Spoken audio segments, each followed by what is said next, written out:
Hello and welcome to Seagulls Social, Season 2, Episode 11. We are joined for the big one, the biggest guest we've had to date. Of course it is the cult icon and of course Ryan Adsit's favourite ever footballer, Anthony Knockaert. How are you doing, Anthony? You all good? Yeah, good, thank you guys. Yourself?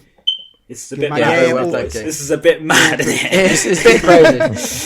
It's a bit crazy to have the man himself, the best ever Frenchman to hit the Premier League after Henry. Thierry who? No. Thierry who? Thierry Henry. Thierry But of course, Anthony, we really appreciate you coming on, and it's really great to speak with you. Sure. It's my pleasure. So just quickly, did you get a chance to watch the Leicester Brighton game? Because I know obviously both clubs are quite close to your heart. Did you get a chance to watch them yesterday?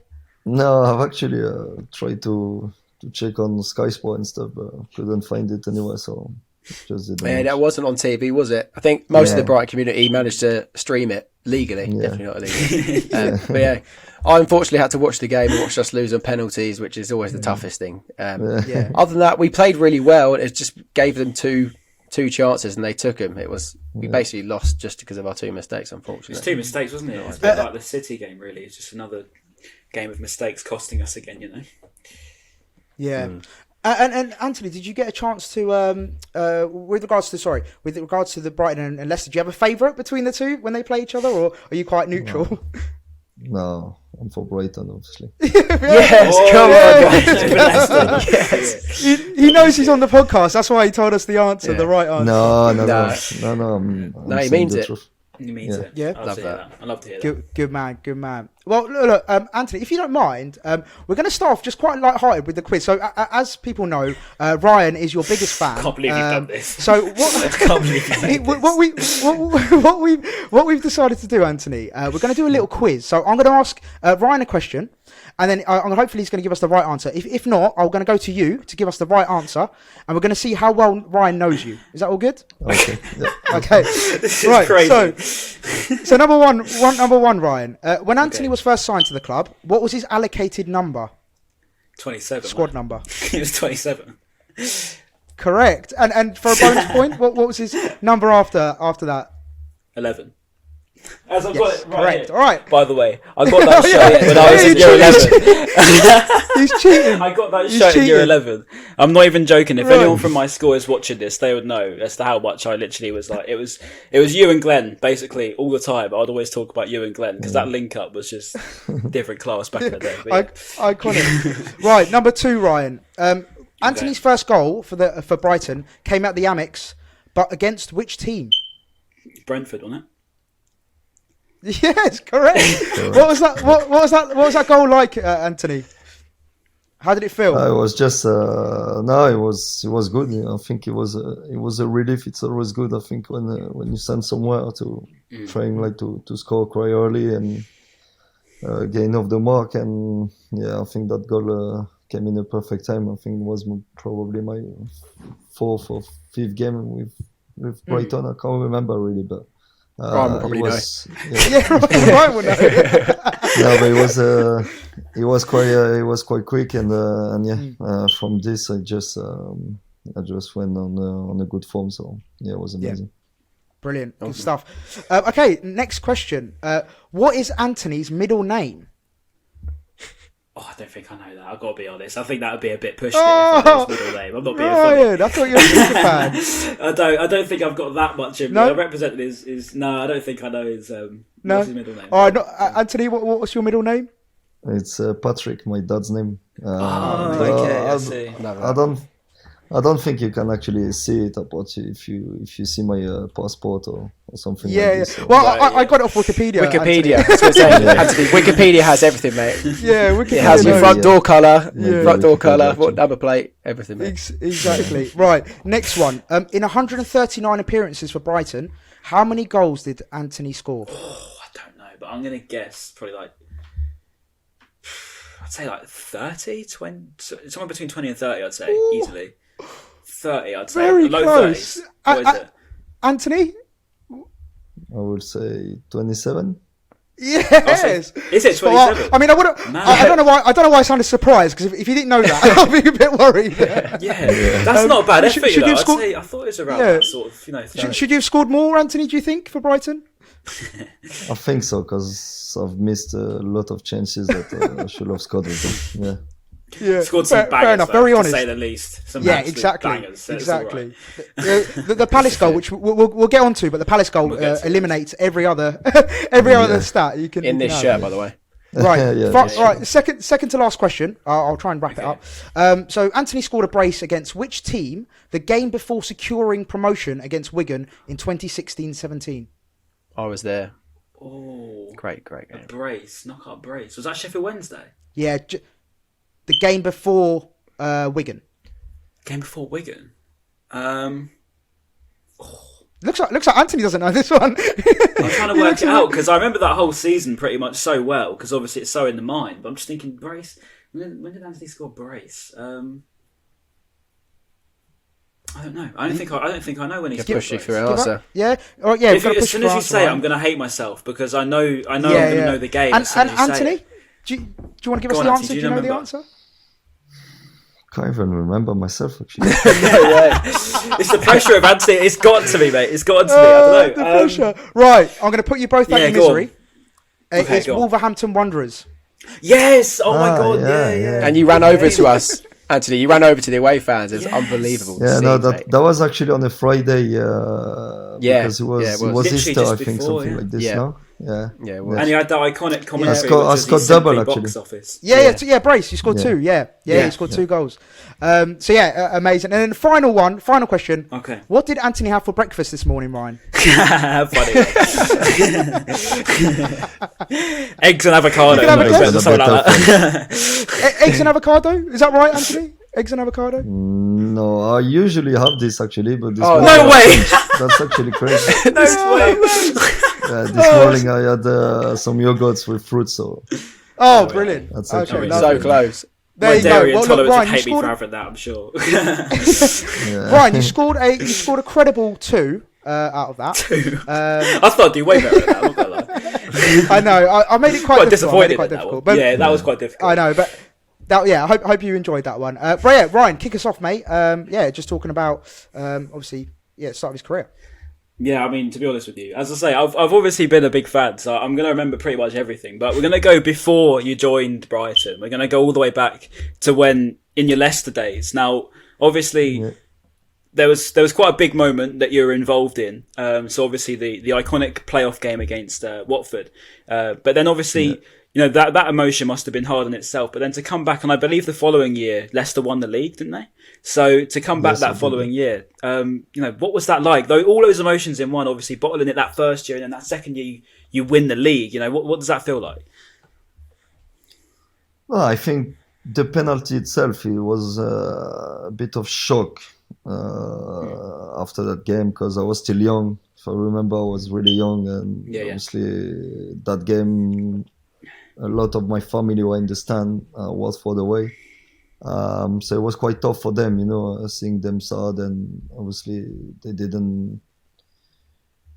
they were more sad for me than anything else, really, because I was young. They saw me crying after the game and stuff like this. But I think if I was, for example, 30, like I'll be 30 soon, but if I was my age now, I would have dealt in a better way, I think. Do you think but in the same time, do you think that's big for you? I think I got really lucky.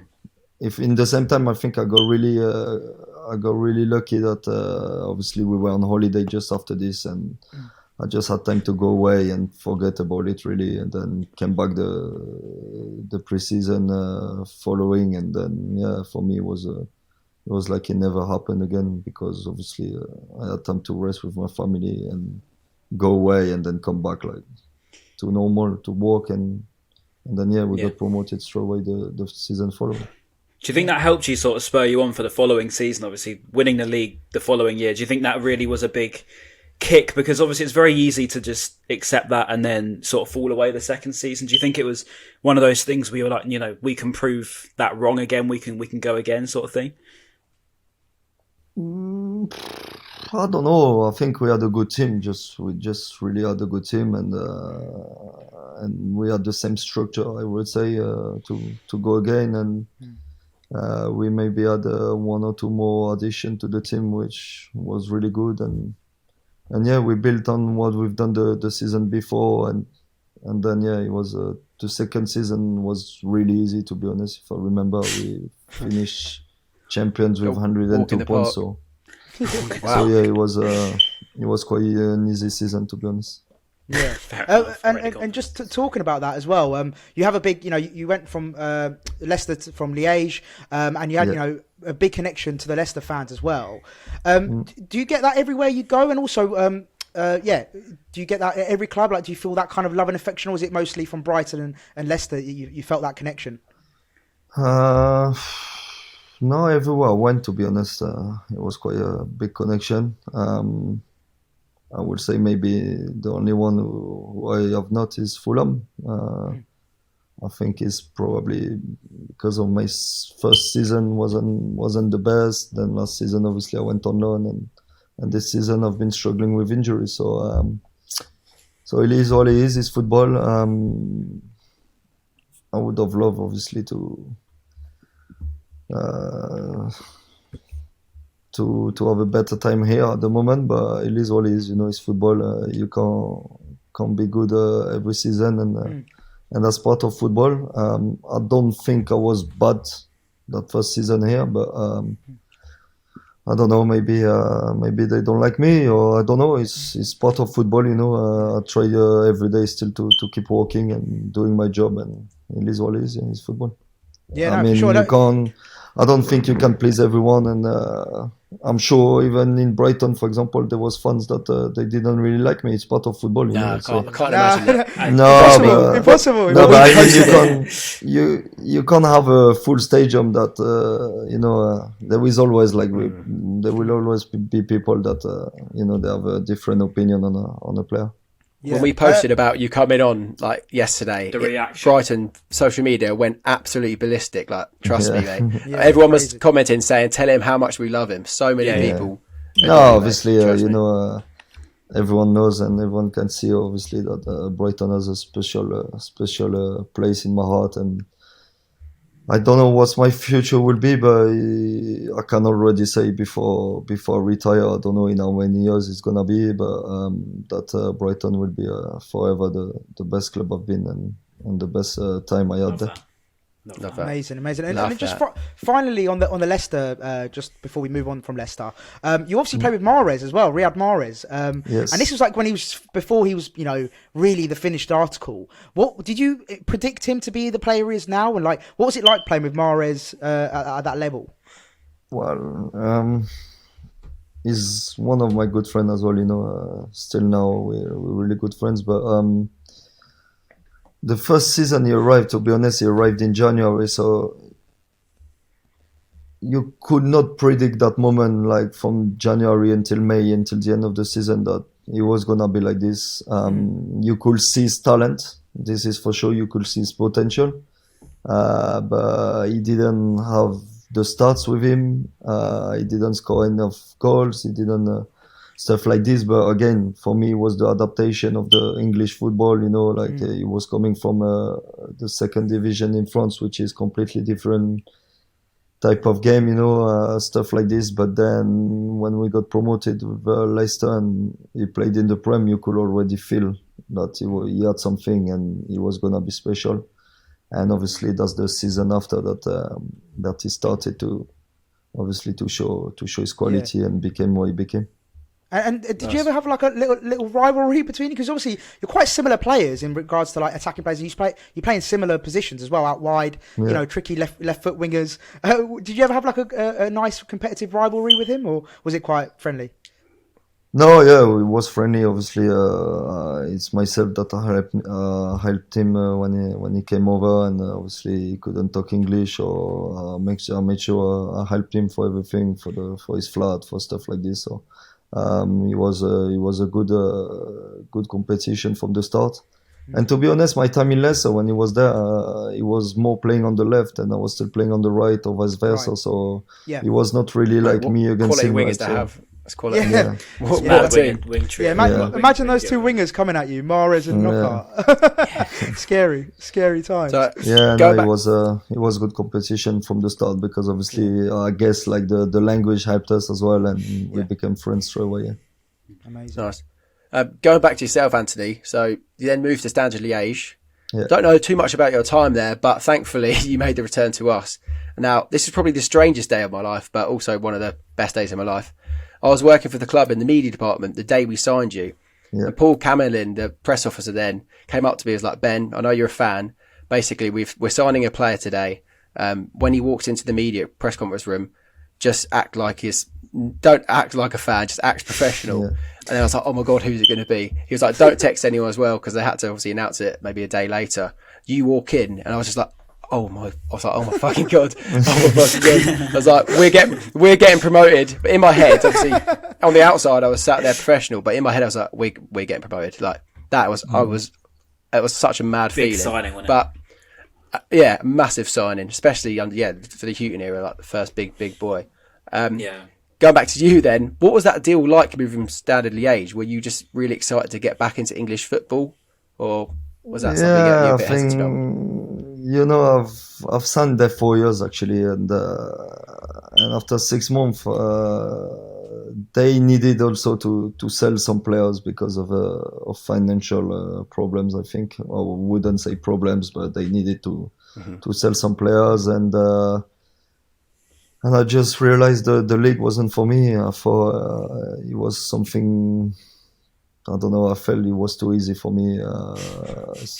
No, but honestly, I thought I bet.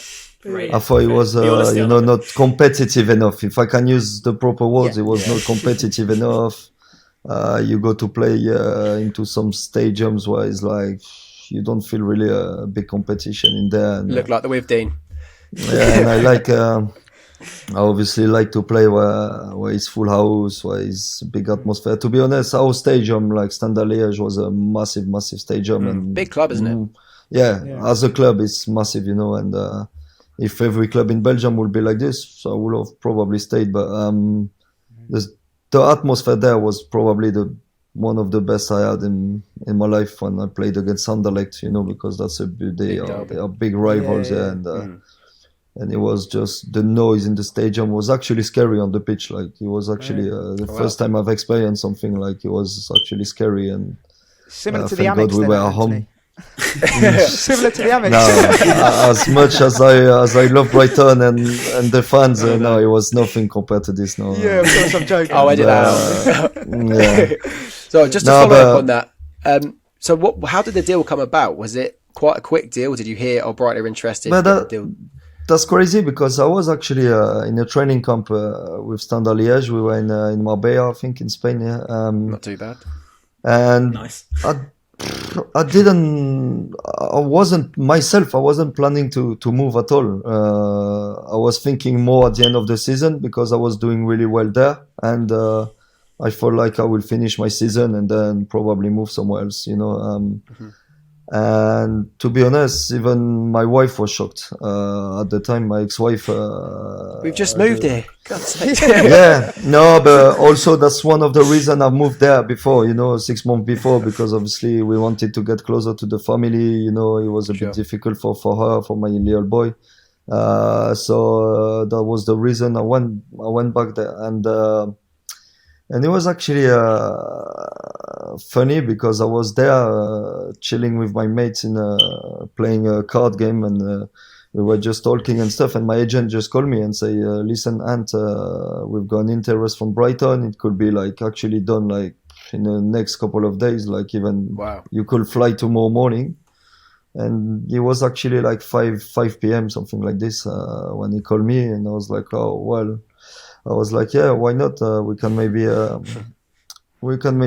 go and see what happens. And obviously, my agent dealt with them in terms of transfer fees, stuff like this. And I said, okay, just let me know when you're ready for me to travel, and I will speak with the manager here, which is a good friend of mine now. So I went to see the manager, and he said, Ant, I don't think I would on earth let you leave if it was my decision, but I think the club needs it, and it could be good for yourself as well to obviously go back in England and stuff like this. So I say, okay, that's fine. I'm gonna say to my agent that I'm ready to go, and then I call my agent back. So this was like obviously 6 p.m. the time I talk with him, blah blah, and I call my agent back and I say, listen, I'm ready to go if you are, and he said, okay, I'll call you back. In the meantime, I called my ex-wife and told her obviously that we're gonna have to move again. Wasn't Did the you show her same. pictures of Brighton though? Because I'm no offence to Leicester, but Brighton's a much nicer place to live than Leicester. She must have No, gone but a nicer beach. To be honest, she was a bit upset. She was thinking I was joking at the beginning because she was just like, "What you mean? Like we actually just moved? Like I can't believe like it's impossible." Still cardboard boxes in the living room. Yeah, no, but and then I think I actually flew the same night. Like late in the evening, there was a flight or something, and I actually flew the same night. And then I think I did my medical the morning after. Yeah. So that was actually crazy. It was Evan Krang. He's asked, did you know much about Brighton before you signed there? Was it a bit of a club under the radar for you, or did you kind of know the project that Chris was building there? No, the only thing I remembered about Brighton, it was the lovely stadium, because I've obviously played there with Leicester,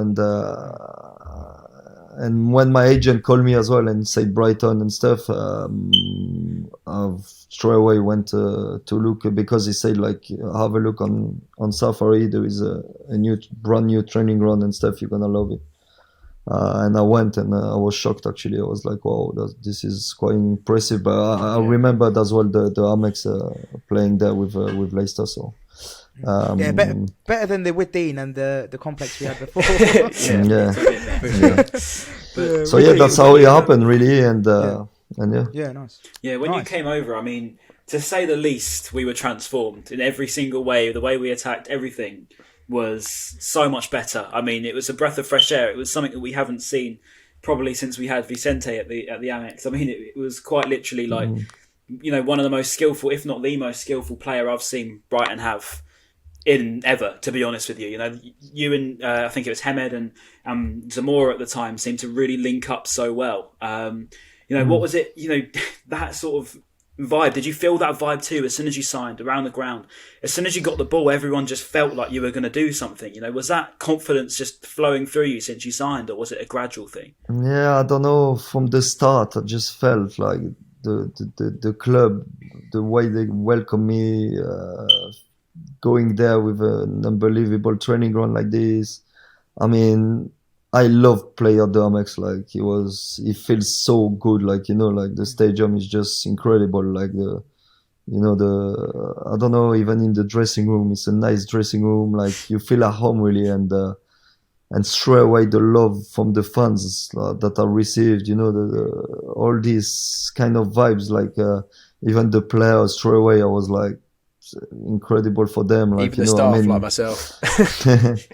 No, but even like the players, the atmosphere we had, the bond we had between the players was just incredible.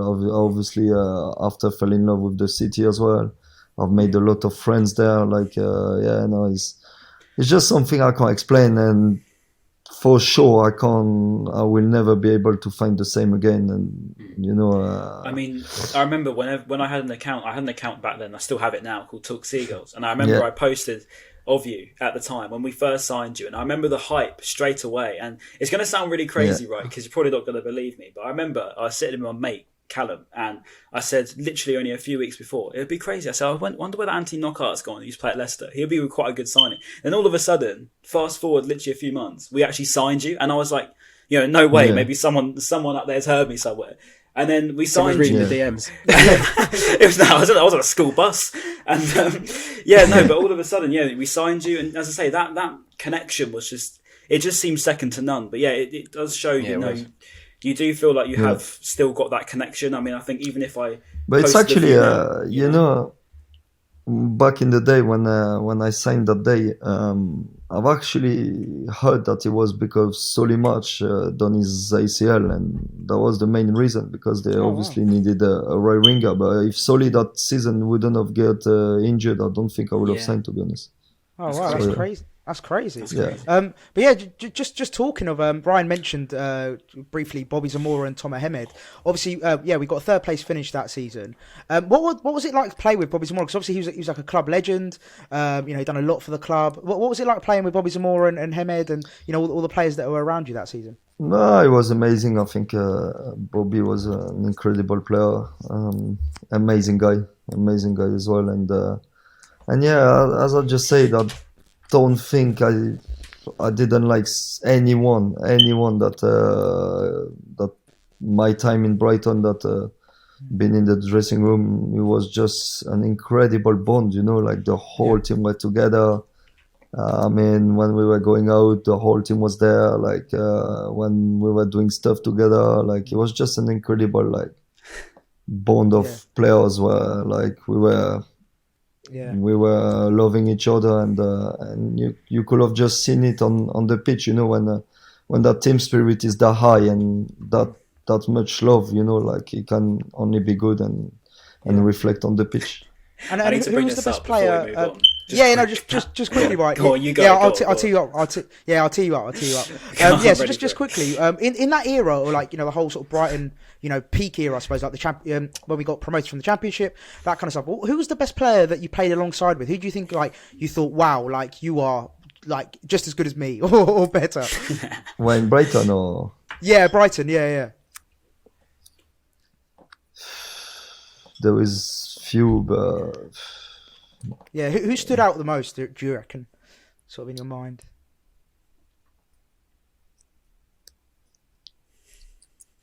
I think the anticipation's killing me. I have a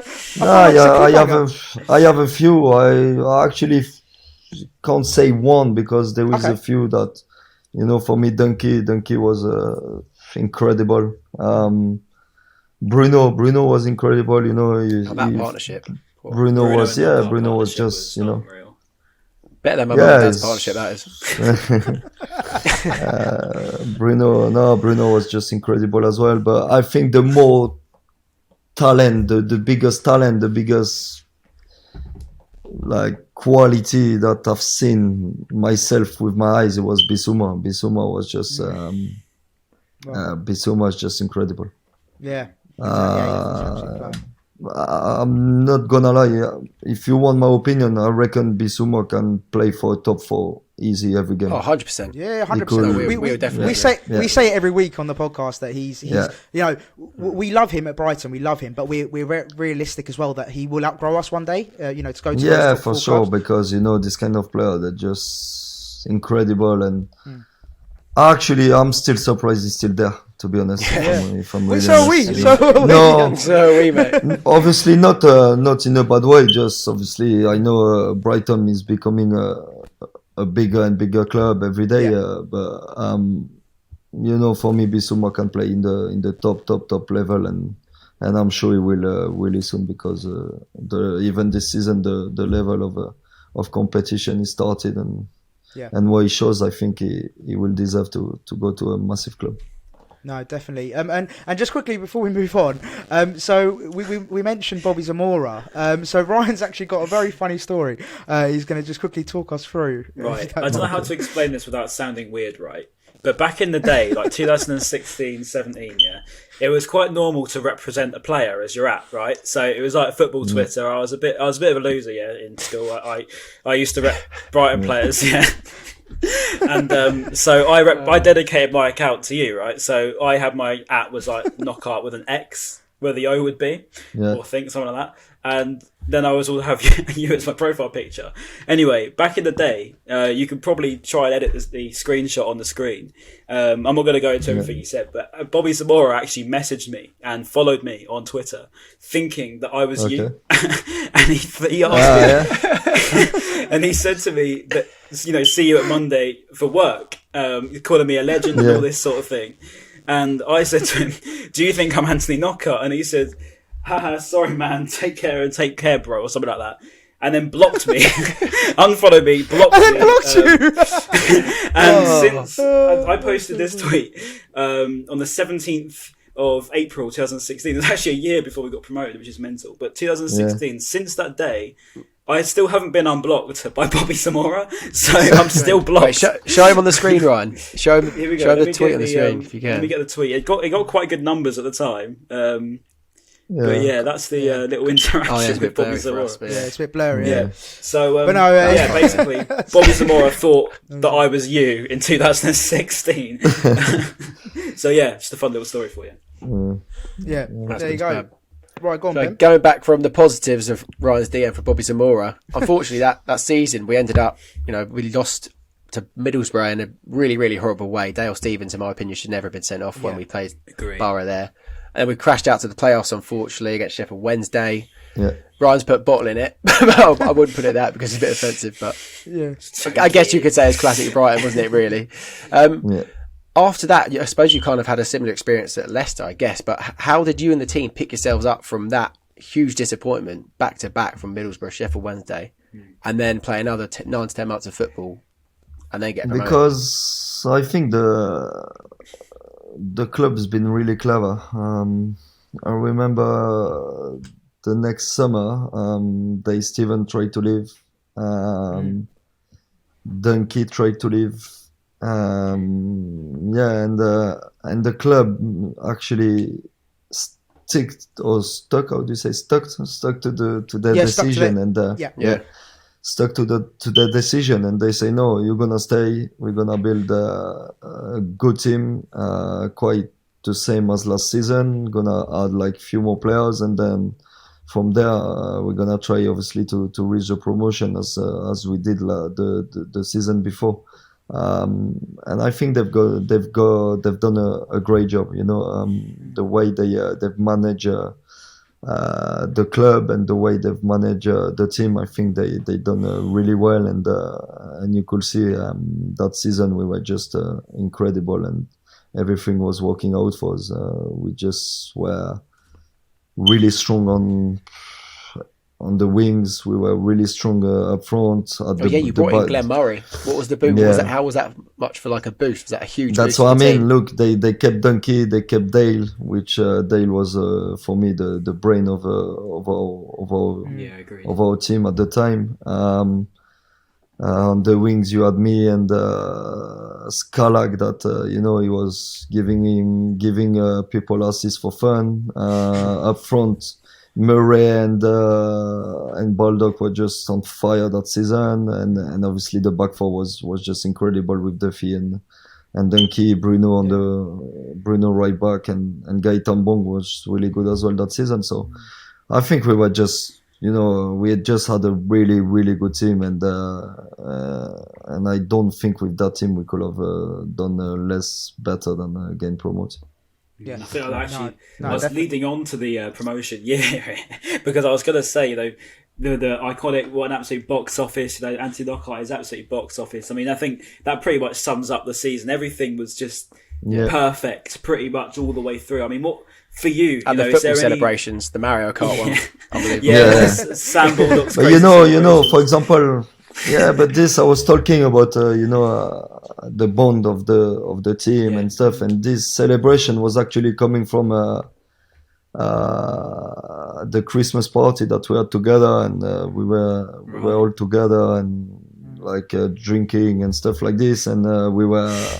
I think one of them were dressed as a fancy dress as a Mario, and then that's how we started. And Okay. that's Probably Sam Baldock. He looks a bit like Luigi. Sam Baldock.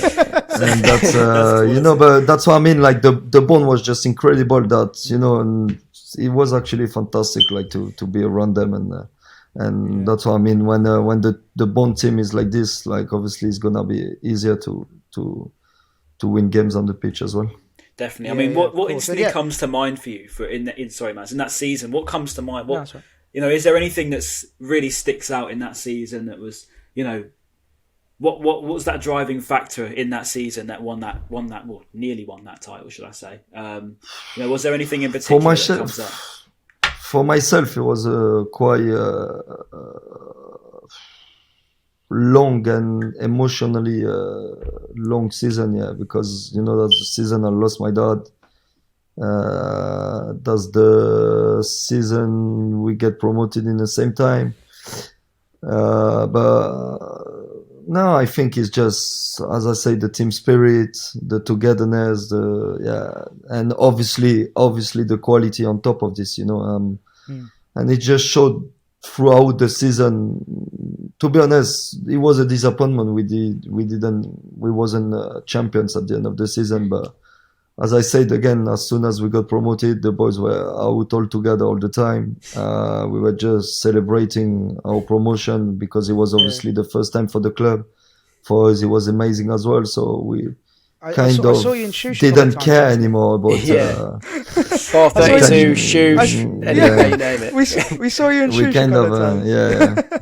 But we kind of didn't really care about the title anymore, because for us it was just incredible what the city were gonna get the following season, and we were just enjoying it and obviously celebrating it like as much as we could, and but I think I don't blame you. I think in general it was impossible that we were not promoted that season. Was Chris pretty annoyed that you guys had all gone out and celebrated as if we'd already won the title, or was he happy? Yeah, to be honest, no. Chris is a competitor, and he was the last game. He was actually angry that we didn't do it, but I think for myself, he's not something that change our season, or so it would have been better. That's for sure. I will agree with this. It would have been nice. I will agree with this, but I don't think it changed anything to the club or to us. The players apart, obviously, saying that I've won a title, but we got a trophy for coming second, though, didn't we? Even though you dropped it from the bus. Honestly, I don't understand that trophy. Do you players laugh at the fact that you get a trophy for finishing second in the championship, or do you not really think about that? Because as fans, it is a bit of a weird one, getting a trophy for coming second. But that's what I mean. Like, even when they gave us that trophy, it's just like, doesn't really mean anything, the main thing I think for a player is to make sure you get there in the Prem, and you there the season after. Yeah, definitely. And just quickly as well, I know you mentioned it was a very tough time for you during that season, emotionally, physically, everything like that. And of course, tragically, your dad did pass away. What was that like mentally? Because obviously you've been very outspoken about your mental health and stuff, which I really applaud as someone who's been through it myself as well. It's really nice to hear someone with a platform like yourself and a professional footballer be so open about your emotions. So first of all, I just want to say thank you for that. And second of all, what was it? Yeah. What sort of tips would you give to people, that maybe have similar struggles or whatever like that help them get through it? Because I know you mentioned a few sort of methods and techniques in the past. Myself, it was not that season we got promoted, because obviously I was still with my ex-wife at the time. I had my little boy at home, and I didn't realize straight away at the time that my dad wasn't here anymore, because obviously I was busy with football. I was having the season of my life, and I was just focused on what I was doing. It's just more that summer following that obviously I got divorced, and then the pre-season following, obviously, like going to the Prem. Then I got divorced, and then that's when I started to realize that I'm on my own here. Like no one's here for me anymore. My dad, who was obviously the main man in my life, he was the guy who brought me here. Who did everything for me, and I owed him everything. And then that's the day I realized, wow, like, life can be amazing from one day, and then from the day after can be completely different.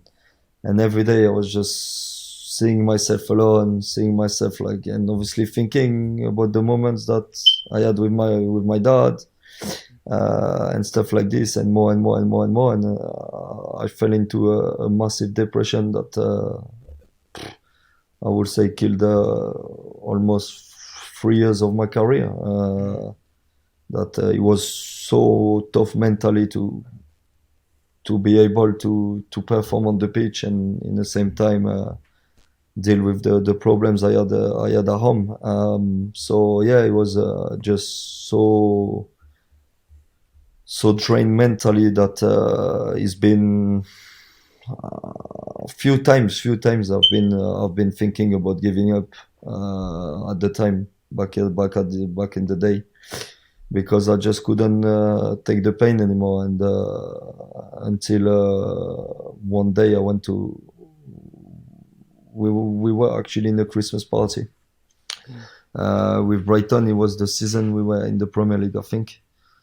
Yeah, definitely, because it was after championship. So and then we were in the Christmas party, and then I was crying in my corner, like Bruno came to me and say, "What's wrong?" Oh, wow. And then I've started to open myself to Bruno, and then the day after he said, like, because we were coming back from, I don't know which country we were, but we were coming back the day after, and Bruno said, "Listen, I'm gonna talk to the manager tomorrow, and we're gonna try to sort you out." And that's how actually I started to talk to someone, because the day after, like, Chris Hughton, like, made sure I was gonna talk to someone, and the club, like, take obviously charge of it, and they made sure, like, I did. But without that, I would have probably didn't say anything, and I would have been in an even worse way that I was already are. And yeah, it's actually the only advice I can give to people is if you are in a bad way, which can happen, because obviously I was a person that before it happened to me, and life changed like this for me that quick, that I didn't really believe in depression. I didn't really know what it is, really, That's and crazy. Yeah. when That's some exactly people how I like, felt as well. yeah, That's when mad. some people like were actually like saying to me, this guy or that person, like, doing a depression, I didn't really know what it was, and I was like, how can you be in a depression? I didn't. But once you go through it, I can promise you, like, it's actually the worst thing in life for me, like that. If you don't help yourself, or if you don't trying to get help, I think you could be in big trouble. And Yeah. and I've been lucky, to be honest. I've been lucky, because I could have been in a really bad way, and I was in a really bad way, but obviously no one knew. But then I got help, and I got better. But yeah, it's horrible. It's a horrible feeling, and especially I think being in a depression and being a footballer at the same time, I think is the worst thing So intense. Yeah, Must I be can so imagine. in intense. life, because I couldn't sleep anymore at all. I was going to at times to training, and I had no sleep because I was anxious all night, and this was like at least 4 or 5 times a week. Yeah. And then the only other nights that I was sleeping, it was because I was knackered, and I had my body just was permitting myself to sleep because of the sleep I didn't have for the whole week. But that was the only time I was able to sleep, and I've been struggling to. But yeah, I was in a really bad way, and but obviously people don't know this, and you go to the game, for example, you're having a bad game, and people are gonna judge you from there, and that's how the world is, unfortunately. And you have to deal with it. You can't do anything about it. You have to deal with it. You have to shut your mouth and keep walking. And and it's tough. It's tough because in Brighton it didn't really happen, but more at Fulham. When I arrived in the beginning, obviously I wasn't in my level that I was at Brighton, which is true. But you also need an adaptation. You also need, and I think the perfect example is Messi now to PSG. You can see it's not the same as it used to be in Barcelona, but whatever. And I saw some, kind of bad atmosphere, bad feeling around me. People were just saying like, "Oh, how can we pay that much for him?" And that's thing that I didn't do before. I didn't look at the comments. I did, and I don't know why. For some reason, I started to do it, and the same. It made me like in a bad way mentally, like seeing like all these bad comment about me, all this bad. When they don't really know what's going on in your life. People don't know. They just talk, and it's so easy for them, to go to the game, stand in the stadium, and just criticize everyone. And you know, like everyone could do this. Like, I mean, after my career, I could be the first to go in the stand and say this player is bad, this player, but that's not the way he is. Like, why don't you get them to come on the pitch and test it? No, but last week, wasn't it? We said last week about that guy in dunk. We said, you know, there's someone dunk, I think, and you go on the pitch and do giving your opinion and stuff, and you know, it's normal for me. Like, of course, you can have your opinion, you can, but there is, you know, go on social media and start like to, you know, exactly. But that's the way it is. Unfortunately, we'll always be like this, and never people will never change, and that's the way it is. But so to come back to this, I've been proper struggling, and it was tough, and I think someone less, like more weak than myself would have been struggling even more, because I think I took a lot inside, and I actually kept really strong considering all the problems I had in my life. I think it shows. Like, first of all, Anthony, thank you for being so open. Like, I literally could connect with a lot of things you said. Like, a lot of things that you went through, I've been through as well. Like the insomnia, not sleeping. I've had really bad dark thoughts. You know, all this kind of stuff that you mentioned, and I've been there, so I completely can relate with that. And it's just nice to see you being so open about that. So first of all, just thank you for that. It means a lot. And also as well, I think a lot of people forget. You know, like, you're a human being. Like, you know, people think that because footballers, that you make X amount a week and you do this, you do that, you know, you feel like they can say what they want and do what they want. And I think people forget you're a human being just like us. Like, you have the same emotions as us, you have the same you know, everything as us. So but do you feel like talking, because for me personally, as you probably know, I talk a lot. So for me, my therapy when I go through bad moments mentally, I like to talk to friends, family. Was that something that you used as well in your recovery? Well, about my mental health and stuff. Yeah, so like, as in, like, were you open to have conversations, like, as honest as you are now, or were you still a bit like worried about what people might think, or, you know, stuff like that with regards to the mental health thing? No, I don't care about what people think, really. When I talk about it, is to help people, you know, that going through this, you know. If people want to have a bad opinion about what I say, or this, I don't mind, you know, it's not my problem, you know. Me, I'm here, I've been through massive depression, massive bad times, and I know what it is. So obviously I'm trying to help people and nothing else, nothing more, you know. But that's it, really. Like, you know, I'm now open about it, because, as I said, I hope it will help some people, because I don't want even people that are not good in life to others, like, and they go through this. I still want them, like, to get help about it, because it's actually a really bad thing, and people don't know until they go through this, you know. 100%. So that's it. My message every time I talk about mental health is about this, like, trying to help people and nothing else. Yeah, I'm sure it's helped a lot of people listening, or even if I hope so. I hope even so. one person, again, even if that's helped one person, I think it's really good. So going back to the football, and we talk about emotions and stuff like that. Obviously 3-0 over Forest in the first game at the Amex that season. You scored. Murray got a double as well. Was that like a very emotional one for you? I think every goal. The first goal, wasn't he? I think. Sorry. May not remember. What? I think he remembers the game. Do you remember the 3-0 over Forest? When you scored and Glenn Murray got 2? First game of the season? Yeah, I did. And that game was actually emotional, because it was my brother's birthday at the time, the one who died. So that was the why I reacted like this, and when I scored, and it was a sad day. Obviously, my dad was in the stand as well at that moment. But it was quite emotional moment, because obviously that was his birthday, and obviously I wanted to score that day. So great, amazing. So leading into that season, could you tell you kick on like we just said. We beat Forest. Could you tell a big difference from the squad the previous season to that season? Did you have a lot more belief that you would get promoted that year?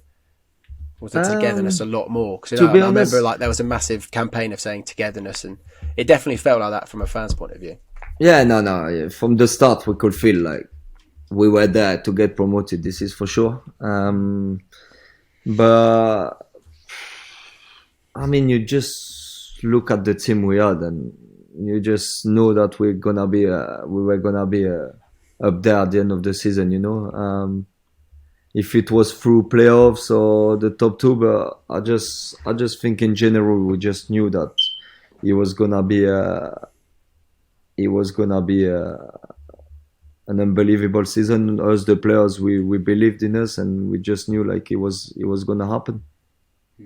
I mean, definitely the best team the Championship has ever seen, for sure. Yeah, for sure. Yeah. Better than that Leicester side that won the league.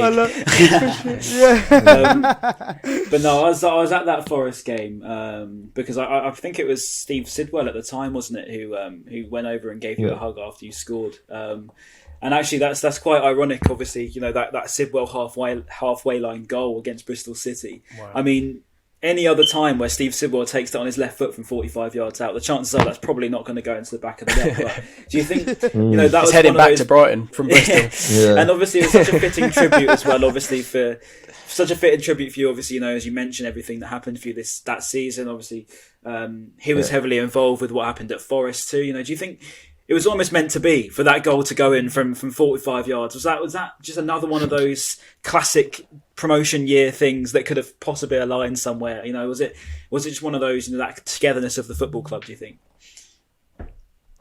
No, it was incredible. I think it's actually crazy if you see that goal. I know. I still can't believe he scored it. I still can't believe he scored it. It's playing in my brain right now. It was incredible. It was incredible that day. If I remember, my dad just died or something like this, like the day before. Something like this, something stupid like this, ridiculous, and the gesture they did. I mean, the following days, I think after that it was international break, and they actually came to the funeral. Like it was just, I mean, it was just incredible, and for sure I will never forget all they did for me, and all those moments that will stay forever in my heart. Yeah, no, sure. Definitely. And talking of another unforgettable day, an unforgettable moment was, of course, promotion day when we, 2-1 over Wigan.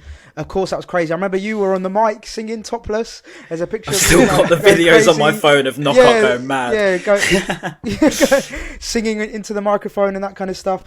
Just quickly, I know we've talked a lot about emotions and stuff, but was that one of the best moments of your career, do you think, like from a playing standpoint? Yeah, for sure. I think that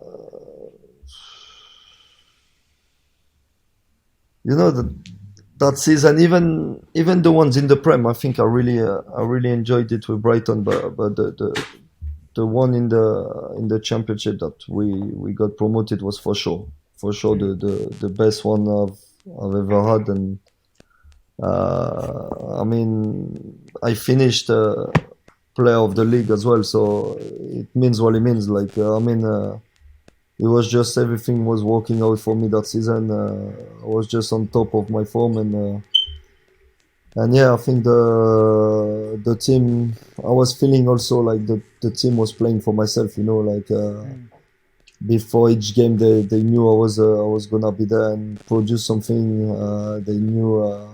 If I remember one of their comments before the games was like, "Come on, Ant, like only you can sort us out," like stuff like this. So, yeah. No, but that's and Ryan. when you, that was Ryan. I think. When, I've got the, no, I've actually found the video here of when I was on the pitch and I was literally right in front of the West Stand, and you had the mic in your hand singing "We Are Going Up," and I was right in front of the tunnel. You were going absolutely mad, but no, you lapped up every single minute of that, and deservedly so. That you were player of the season by an absolute.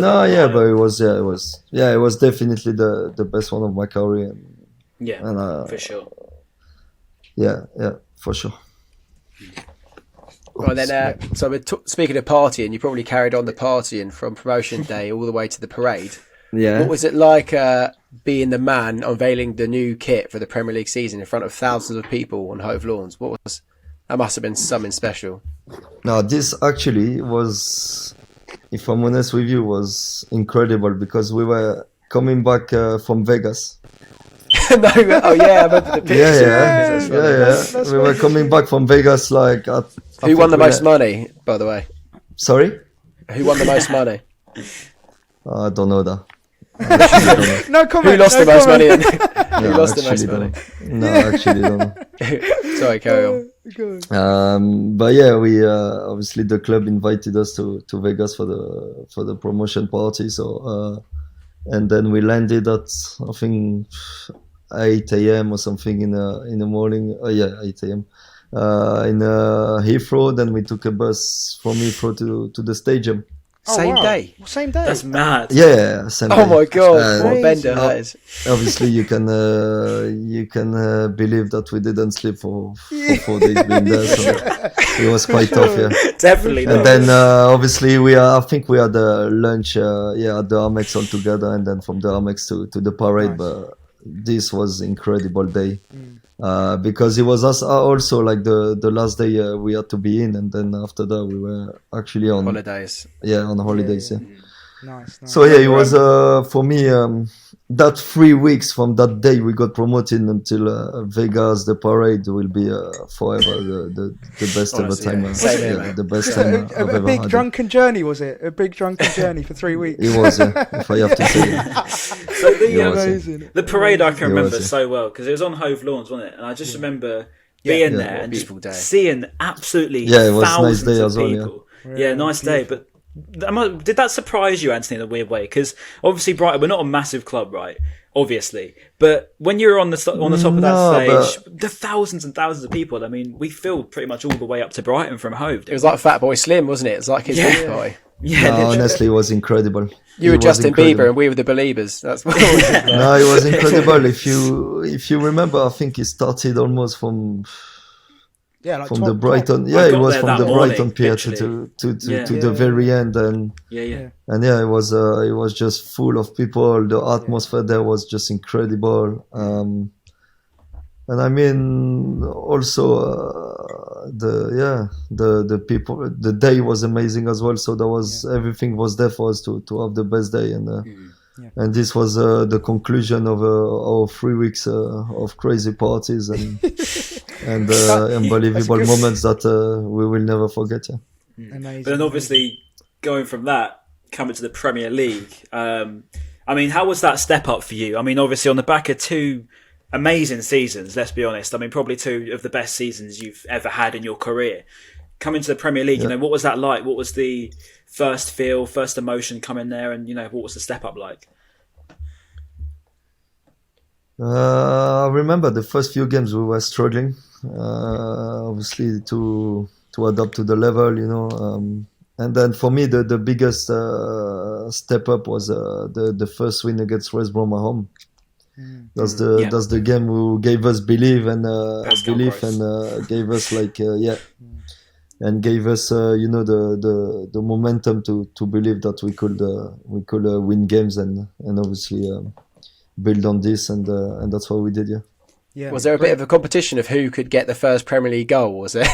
No. With that bond in the team, we didn't really care as long as we were winning games.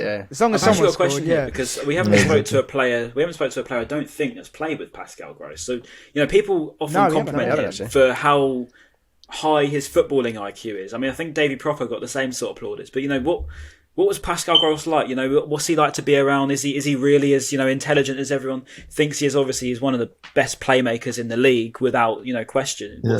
What was he like to be around as a character, as a player? Yeah, no, he's a great guy.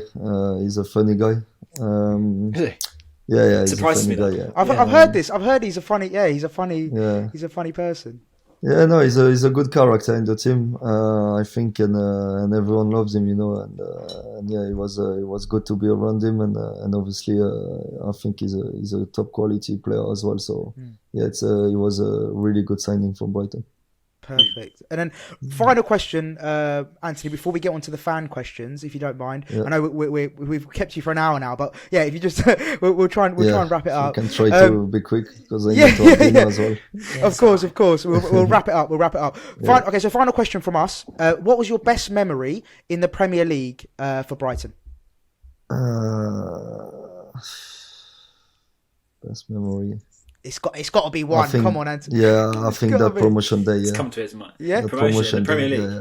Oh, okay. Yeah. Oh. What about No, Palace away? I mean the day. No, I mean the day we got promoted. Right, yeah. That Yes, day, like okay, the Wigan. whole. Yeah, Wigan, Yeah. Nice. the whole process after the game, like stuff like this. Yeah, Yeah. for sure. And what was that? What was that? We've got to talk about the Palace goal. What was like scoring that goal? The top bins. I believe it was your last ever goal for Brighton. Is that right? Yeah, it was. Yeah, Yeah. It Well, was. that's Not that's a bad good one. way to go out, right? yeah. Yeah, but what was that like scoring against obviously our fierce rivals at their ground In that fashion. In that fashion, what a goal! Completely. No, That's it was like that. incredible because, and also I don't know if people knows, but that was actually the last game we won in the Premier League that season. So,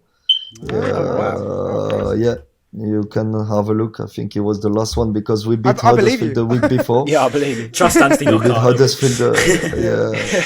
We beat actually Huddersfield the week before, and then we went to Palace and won, and that was the last game we won actually. So, Wow. yeah, it I've was actually got one more question actually. and a massive 3 points for us.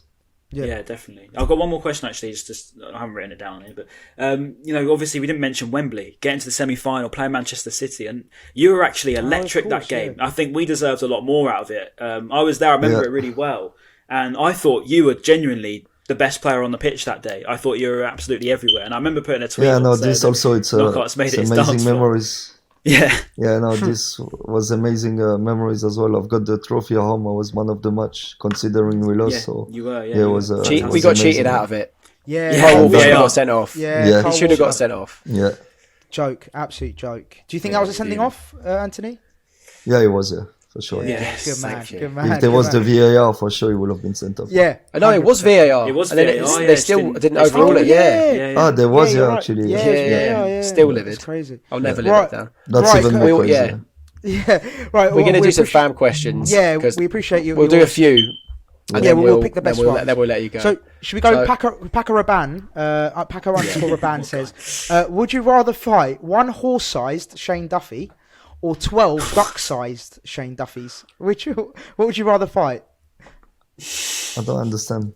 So one Shane Duffy the size of a horse, Yeah, or 12 mini Shane Duffys the size of ducks.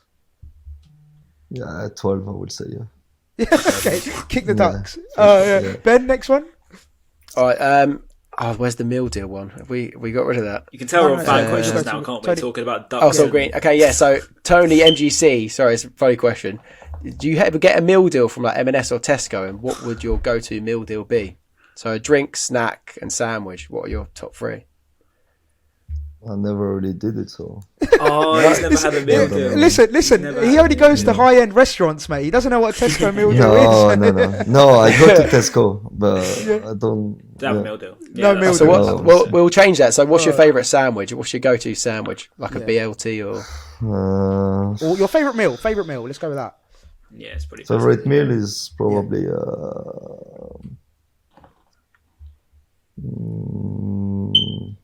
I love pasta. I love pasta and It's Great good for a choice. footballer. yeah. No, I would Carbonara? say Italian food. Yeah, Yeah, this kind yeah. of food. Yeah. Nice. Go I on, think Ryan. I think if I'm going to take one of these, it's got to be from Lewis Ford or Louis Ford maybe. Who is the hardest defender you faced? I love knowing about defenders because a good defender is good to watch.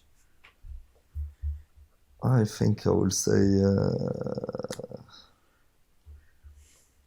probably. Tough question. Yeah.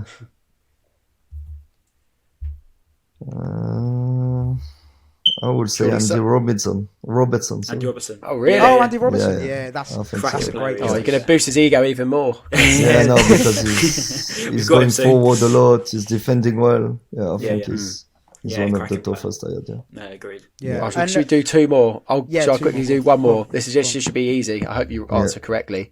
Messi or Ronaldo? I don't like to compare the two because for me they both unbelievable. Good But Good answer. But in terms of pure talent and footballer, I prefer Messi. Yes, Anthony, come on. Fair enough. Anthony I'm a knows Ronaldo football. boy, Your football personally. knowledge. Yeah, boys. No, Messi all day long. I love that. Ronaldo. I mean, he's incredible player, and for me, the two of them are two players that we never gonna see in football again. But in terms of pure talent, I would say Messi. Yeah. And then a final question then. What is the wildest or what's the funniest story you've had with any of the Brighton players that you can share with us? Or what's the wildest, funniest? Big part of that. Yeah, they can share with us. Nothing from Vegas. Yeah, no, definitely not. Or any funny moment involving the players? Any pranks? Pranks? Yeah, any pranks or anything like that? Any legal things? No, nothing I can really say. No. Chris Hughton clearly ran a tight knit ship, didn't he? You weren't messing about in front of Chris Hughton. Yeah, no, nothing Right. I can really say. Okay. All right. No worries. All right. I'll substitute the question then quickly. Last question. What is your costume for Halloween this year? Are you dressing up? You know what? I actually never do Halloween, to be honest. No, I'm fully with you, Anthony. I've got my 100%. little boy. Yeah, apart if I've got my little boy and he wants to do something, but I don't really celebrate this one. Waste of It's time. fake. innit? It's such a waste of time. I'd ban it if it was me. Personally. Yeah. It's just an absolute Yeah, Barnesy. Poor question. No, kidding, Barnesy. Right. Just a Listen, Anthony, we really, really appreciate your time today. Like, Yeah, you've been no an problem. absolute Thank you very much. pleasure. We really, really appreciate it. Thank And you, guys. yeah, listen, we would love to have you back on again another time if you're up for it. Yeah, No no pressure, problem. no pressure. But yeah, also of course, we always get basically, Anthony, we get everyone to put a comment down below on YouTube. Yeah. Okay. Is there any comment that you can give us that the fans can write in the YouTube comment? Ryan's a fanboy. Thank you for everything, amazing. for myself to the club and to the fans. Amazing. And yeah, as I said, this club was definitely amazing to me, and I will never forget my time there, and it's definitely been the main club in my life, and yeah, forever I will be cherish on Brighton and be a massive Brighton fan. Amazing. And we feel Thank exactly you, the same Anthony. from every Brighton fan. Thank you. Yeah. Thanks a lot. From For every some of the Brighton best fan, years honestly. Yeah, Thank you, guys. you're a Adored. cult icon. You're adored. Yeah. So Thank of you, course, guys. just before we go, please you do very like, much. comment, and subscribe. It does really mean a lot. And of course, keep streaming, watching, everything like that. And we shall be back for the next episode. Yeah, Liverpool Peace. game probably up Thank you, Monday or guys. Monday or Thank you. Tuesday. See you. Peace.